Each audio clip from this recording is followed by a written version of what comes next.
Good morning from Pat's here. I've just dropped the kids off on the school run and I'm heading to my office. And my wife, she's in Russia at the moment on vacation, and she's just sent me a video in the grocery stores of the sheer scale of 0% alcohol. There were shelves and shelves. Brilliant.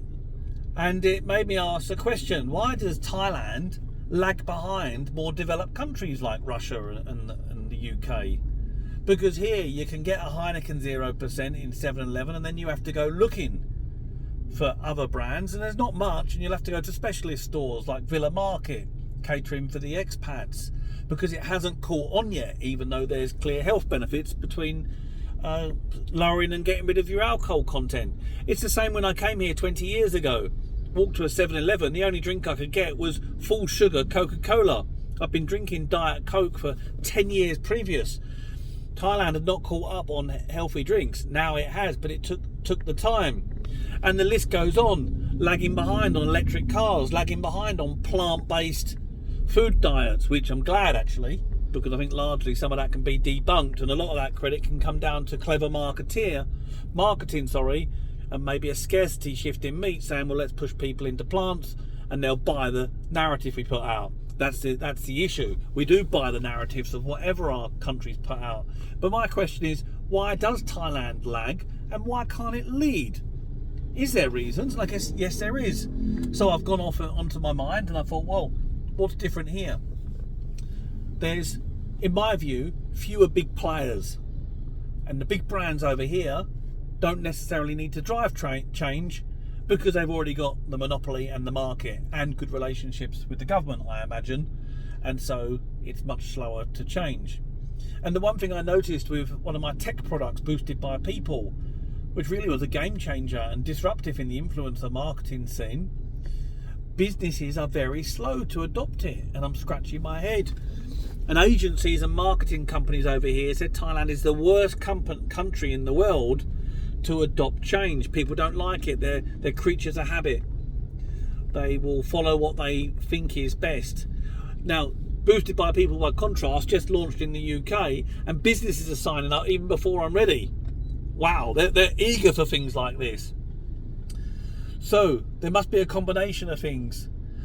More aggressive, more competition from the entrepreneurs driving change, government initiatives, cultural habits. Thailand is quite relaxed in how it is, and I think that's it. I don't know if it's a shame. Maybe in some respect it's good. They can be more cautious. They can spot the alarm bells when plant-based initiatives come out and go, I'm not sure about that. And you know what? The annoying thing about this is how impressionable and how easy it is to shape people's views. And the West often take this grandeur status. Oh, we know better than everyone else. They do. I published an IQ set of comparables yesterday, and I know that it had its faults and it can be questionable as atypical, but it put Thailand above the UK. I knew fellow Brits would go, that's wrong, ha ha ha, this is wrong, because British people, and along with other Westerners, think they're superior. They do, they won't say it. Shame on them, really shame on them to take such a naivety, because there's a lot of things going on in the West about immigration, with lots of displaced refugees, and I get it, they're filling up the hotels, and there's a real shift with flags going up in the street. But I remember 10 years ago, people were saying, look, let's stop bringing these people in. And then the media, and some of this media is the media that's now supporting, you think of like the Sun tabloid.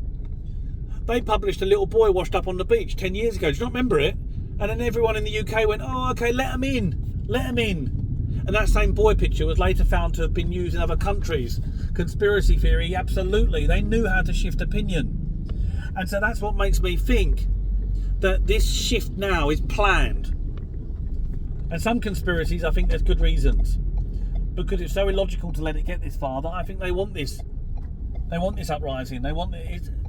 Because the West know how to control their people. And for anyone to think that it's free will, that they're now putting these flags up and there's this discontent? Not so sure, because the media in the first place told everyone in the UK it's okay to let immigrants in because of the little boy.